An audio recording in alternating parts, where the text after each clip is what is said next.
cresci querendo ser músico, acabei virando biólogo, trabalhando com pesquisa, com ciência, que não deixa de ser uma forma de arte. Nossa vida é um barco assim, à deriva. Só fui pegando as oportunidades que eu encontrei.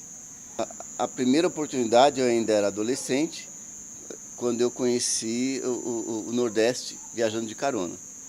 Foi a primeira, vamos dizer assim, aventura de um menino, né? Na verdade, essa primeira oportunidade você aprende que é possível conhecer pessoas, conhecer lugares, ter experiências que vão te enriquecer. Eu ainda adolescente não tinha a ideia de que isso significava, mas foi uma primeira experiência. É porque eu fui 2 vezes para o Alto Rondon, uma vez como estudante e uma vez recém-formado. E a experiência interessante foi com os seringueiros. E foi muito interessante ver a questão social ali, porque imagine uma região distante de tudo, sem lei, em que existe os seringais não são cultivados, são na mata, e que um sujeito diz: eu sou dono disso, e passa a explorar as pessoas que estão lá dentro. Então, o que se chamava seringalista era uma pessoa que explorava os seringueiros, que eram pessoas muito simples, que tinham que extrair a seringa, acordar de madrugada. Eles não podiam deixar a terra e estavam sempre trabalhando para pagar uma dívida impagável. A segunda experiência foi com os indígenas. Já recém-formado, foi muito interessante porque você, quando chega lá, você quer ajudar. Você acha que você tem uma cultura, uma tecnologia e muito para ensinar, sendo que, na verdade, muito que você ensina pode causar sérios problemas na vida deles. Por exemplo, eles caçavam animais grandes, a caça não era muito abundante, e retalhavam os animais e dividiam entre as famílias. A partir do momento que alguém com essa tecnologia superior, entre aspas, ensinou que salgando aquela carne, essa carne não estraga, as famílias começaram a estocar e não a dividir. Isso causou um enorme problema social. Quer dizer, antes de fazer qualquer intervenção nesse tipo de comunidade, tem que se pensar muito nas consequências dessa intervenção. Além das coisas engraçadas, né? Por exemplo, a mulher, quando tem o filho, quem fica de resguardo depois é o homem, né? Porque eles acreditam que a alma vem do homem. Então a mulher tem o filho, tem todo aquele esforço, vai capinar a roça, enquanto que o marido fica deitado numa rede com cara de cansado, né? Vontade de pegar no pescoço do sujeito, botar ele para trabalhar. Eu perdi muito peso lá, né? Você come farinha e bastante farinha.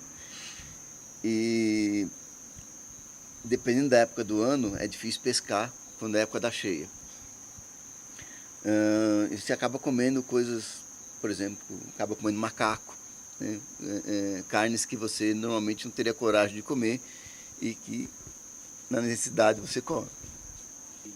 Na verdade, essa história de selvagem, né, que nós temos, nós estamos falando de estereótipo, né? Então existe estereótipo do índio selvagem. Eu não vejo grande diferença em estar conversando com vocês e estar conversando com um indígena ou com uma família indígena. O ser humano é muito parecido, né? Tirando as diferenças culturais que ocorrem, o ser humano é muito parecido. E às vezes essas viagens em condições muito precárias e simples nos ensinam mais do que as viagens num hotel 5 estrelas, né? Porque você, numa situação muito cômoda, normalmente você não aprende, você aprende na dificuldade. Bom, outra oportunidade interessante que eu tive foi uma oportunidade de trabalho, foi ir para a Escócia, fazer o doutoramento. E apesar de ser uma oportunidade de trabalho, foi muito mais uma oportunidade de vida. Você chega a ter um choque cultural, você acha todo mundo sisudo, todo mundo distante e fica com saudade do Brasil. Depois você vai se acostumando e fazendo amigos e você descobre que você só demora mais para chegar nas pessoas, demora mais para fazer amigos que aqui. Mas você faz realmente muito, muito bons amigos. Quando você chega, você tem um choque cultural, quando você volta, você tem outro choque cultural maior ainda. Porque você acostuma com algumas coisas, algumas coisas boas que tem lá e que não tem aqui, mas depois que você volta, depois você vai acostumando de novo com as coisas boas que tem aqui que não tem lá. E tudo volta ao normal. Outra coisa interessante da Escócia é uma festa que eles têm uma vez por ano. É a festa do Robert Burns, que é um poeta famoso e faz uma poesia em estilo muito inglês, muito antigo, muito arcaico, que só escocês entende mesmo, misturando muito o inglês com o gaelic, que é o idioma local.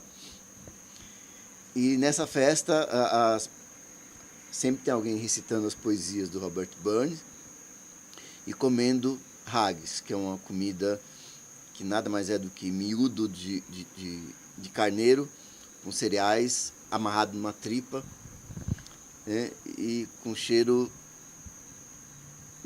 não exatamente muito agradável, mas que obviamente compensa pelo uísque nacional. Quando você tem essa experiência fora, você passa a buscar outras experiências fora, né? Então tive a oportunidade de conhecer Rússia, de conhecer muitos outros países, mesmo latino-americanos ou na Europa, África do Sul. Nunca imaginava que eu ia andar na praia vendo pinguim na África do Sul. Mas, então você passa a ter uma série de outras experiências, né? A partir dessa primeira experiência.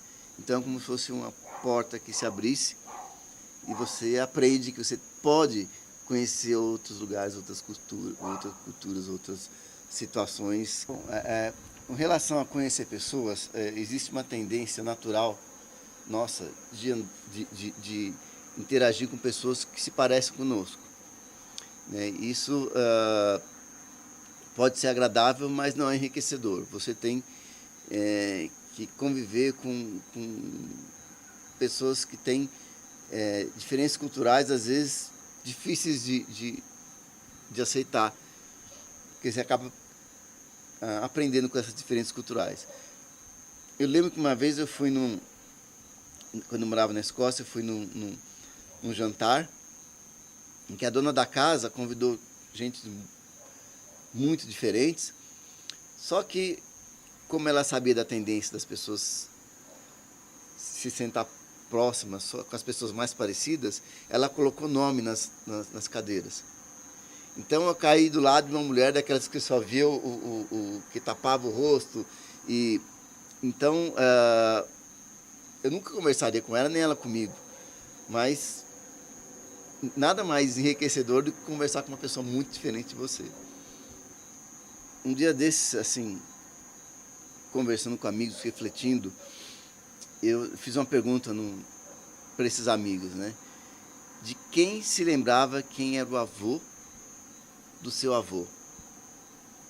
E uma mesa grande, muitas pessoas, e ninguém conhecia além dos avós, né? Nem o pai dos avós ninguém conhecia. O que isso significa? Por mais que nós tenhamos convivido com muitas pessoas nesse mundo, por mais que a gente interaja com as pessoas, por mais que você gere conhecimento, trabalho, você acaba desaparecendo. Porque provavelmente o neto do meu filho não vai saber quem eu fui. E só é lembrado quem fez alguma coisa muito ruim, Hitler, ou uma coisa muito boa, Chaplin, Buda, Jesus. Então, a grande maioria das pessoas simplesmente é como uma fumaça, some, desaparece da história, desaparece completamente da história. Ninguém, nem a família mais próxima vai lembrar deles. Então isso é muito interessante que nós temos que viver melhor o momento que nós estamos vivendo. O futuro talvez, para a maioria das pessoas, ninguém vai saber quem você foi.